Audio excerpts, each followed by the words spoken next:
Back when Splatoon 3 was still being made, I got inspired by the at the time new Overwatch 2 role passives, creating passives for all the weapon classes then. And today, it's time to redo that video with a little twist. Overwatch 2 has recently introduced a perk system where you get to choose which kind of upgrade you want. So you can probably see where this is going. A perk system for Splatoon 4, where before each match, every weapon in a class will be able to select from one of 2 perks, enhancing a weapon's strengths while making them a little bit more unique and making the classes more distinct from each other. I pulled from other areas of the game like Side Order, Salmon Run, and Main Power from Splatoon 2, and this is what I came up with. Let me know your ideas in the comments below, and be sure to subscribe if you want to see more Splatoon 4 content from me.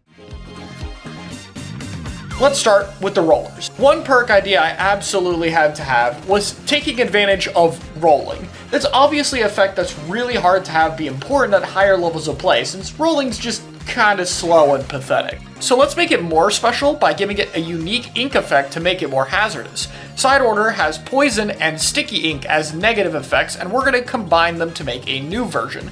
When rolling, you'll output ink that slows down enemies twice as much and damages them twice as fast, as well as halves the effects of ink resistance. This gives it a unique supportive use for rollers trying to put paint on the ground, which a good portion of rollers are supportive. If you're more aggressive though, I think one cool idea for the weapon class would be making it so that the sound effects you make are halved in volume. This allows you to sneak around as much without being as easily detectable.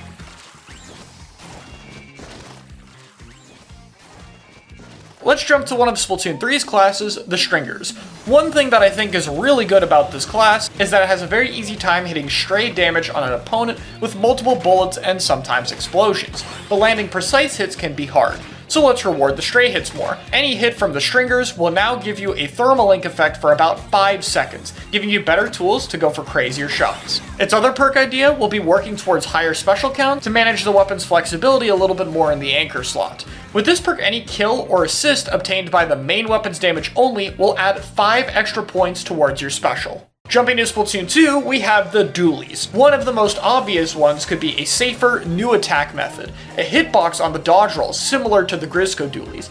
These could do 30 damage for most dualies, maybe 20 for Tetris with its 4 dodge rolls, and extra up to 50 for Dowsers with its single roll. This could be useful to finish kills or damage people who are getting up close to you while making your movement options more lethal and helping with turf. The next one is a bit more of a risky idea, but a flashy one. Getting a kill or assist with dualies would reset your dodge roll lag and refund the ink cost of 1 roll, which would help out a little bit more for the dualies with less rolls. This can give you added movement options to get some insane kill streaks, or even allow you to swim or jump out of it more quickly, since your lag will be removed. Up next is chargers, one of my favorite ideas to work around here. Let's start with one that gives a bit of a leeway for missed shots. This perk will leave a lingering line similar to line marker that follows each shot, lasts for 1 second, and locates anywhere from 3 to 5 seconds, with more duration for shorter range chargers given they have smaller lasers. Maybe bamboo and pencil will also need to linger a little bit less long given how many shots you have. This incorporates an underused sub-weapon while giving some added utility to help with follow-up shots. The next idea will be more of a playmaking perk. Rewarded from getting a kill or assist again, this will grant the next shot another perk from Side Order, Aimbot.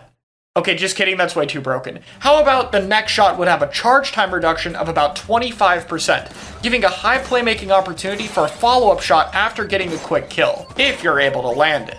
Up next are the Splatanas. This is one I had a lot of fun picking out. With Side Order perks serving as an inspiration for part of this video, a big question to me is which class should get a squid roll attack? I debated between a few of them, but ultimately I think Splatanas are what fit it. These weapons have many different damage combo attacks that they try to play off of, so I figure it makes the most sense to have it here. This perk turns Squid Roll and Surges into a 40 damage attack that'll work very easily off of the weapon's other damage. Another perk that could be pretty cool for this one, and one you can technically do with the game's code, is a Charge Hold. This can allow you to approach with an attack at the ready at the cost of being more visible to opponents, especially being scary with the Cavitator. Up next, Blasters. Out of all the weapon classes, these are consistently the most aggressive, so this perk is going to play into that, being a 1 second faster respawn time. This isn't the same as using quick respawn, as this is a permanent respawn increase, meaning even if you manage to get a kill before your death, you'll still have a slightly faster respawn, allowing for more aggressive plays. Alternatively though, some blasters tend to poke and control enemies, but have to manage their downtime due to the bad ink efficiency, so this perk will help with that playstyle. This gives you the ability to refund 5% of the damage you've done to enemies as ink cost. With the ability to stack with hitting multiple enemies or direct hits, this can add up a lot over the course of the game to keep your main weapons more active. After that is Brellas. This class is pretty weak right now and needs some very impactful perks in order to help with that.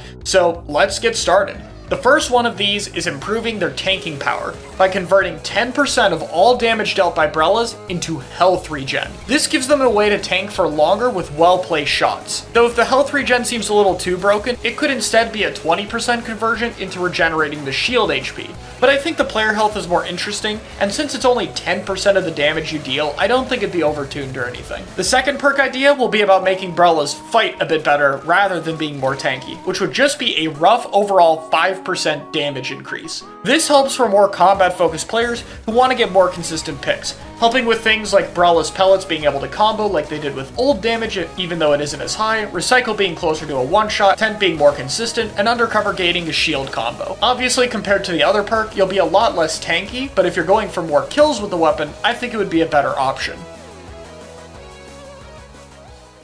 After that are brushes, which have two areas to enhance, survivability and attacks. Now, survivability is something that they're already quite high with due to their mobility. However, the only real problem with this is they can still take damage or movement penalties when trying to roll through enemy ink. Inkbrush currently has a fix for this on its roll, but let's enhance this for the whole class. A permanent ink resistance effect that's active both when rolling and flicking, making it so that you can't be painted over more easily and allows you to strafe more consistently when fighting opponents, helping so you don't take as much damage. Alternatively, you could go for a perk that helps with the attacks. In Splatoon 1, brushes could overlap their damage with the main weapon's hitbox, a mechanic carried over to Splatona's. So let's add this perk to bring the mechanic back in some way for a brush, giving you a smaller damage hitbox over the main weapon. Let's say Inkbrush adds 5, Octobrush 10, and Paintbrush 20 per swing. This can slightly increase their flicks to kill and DPS, but it requires you to be up closer than you would normally, which should add some depth back into the class. Okay, so third to last are the Splatlings, and normally I try to avoid too much overlap with gear abilities, but literally all 6 Splatlings tend to use at least one main of run speed on their gear, and they suffer from gear dependency more than any other class. Strafe speed is just really important on these, so the first perk will be increasing their charge and firing speeds by about 10%, giving you more gear freedom to run other abilities. The second one is bringing back an old main power-up effect, but tweaked a bit. This perk gives all Splatlings an increased 5 to 10% firing time, with the percentage being lower for those with longer firing durations to balance it out. However, this perk will only apply at its maximum effect on a full charge and half at a partial charge, with no effect for anything less. So this focuses on making sure you can get as high a charge as possible on your Splatling. Second to last are the Sloshers, with way more variations to account for here. The first idea I have to tackle it is piercing shots, similar to the grizzco machine in Salmon Run. Now, this might seem like a random choice for Sloshers, but I found that almost all of them benefit heavily from it. Machine gets the ability to pierce with direct shots, Slosher and Dread get more consistent area of effect, and well, just think about the space control that a piercing blob could do. Maybe a good time to point out this would only pierce players and not objects. That'd be a little too broken. However, this perk was still intended to help with this, so as a bonus, it'll also add an extra 10% damage to all objects. There is one Slosher that would need a bit of an extra effect since Explosher already pierces, so let's say Explosher's shots do an extra 5 damage on a direct hit with this perk. Best compromise I could come up with. The next perk is the same idea that I did last time. All Sloshers utilize jumping a lot, so why not slightly increase the jump height? In this case, we're also going to have it slightly increase the height of squid rolls and surges. The height should be noticeable, but not anywhere enough to allow them to create any out of bounds or alternate jumps by any means. But this idea would be that buckets would have more movement options, reach under ledges a little bit further, and you can still use short hops for when you don't want to have too much airtime. Last up is the shooters, the most standard class in the game and the hardest one to come up with for perks. I honestly didn't really have much I could do that wouldn't come with the high risk of breaking the class, so I'm curious to hear your guys' ideas for this. But let's just do something creative to make this a little bit different, which is the perks that I give for these will come with the trade-off. For example, the first perk is a removal of damage drop-off, significantly improving combat, but comes at a 5 to 15% ink efficiency increase, scaling with higher ink efficiency cost on more ink efficient shooters. This gives overall less uptime, but a lot better fighting power. The alternate upgraded perk would do about the opposite for that, giving players a default slightly higher than average swim speed, about the equivalent of a main, but at the cost of plus 10 special points up from whatever current one it has. Again, to be honest, I didn't have many creative ideas for this class, but I wanted to do at least one where it introduced the idea of having a trade-off downside for whatever perk you're able to get. With that being said, those are some of my ideas. Let me know if you'd like to see a system like this in Splatoon 4, and thank you all for watching.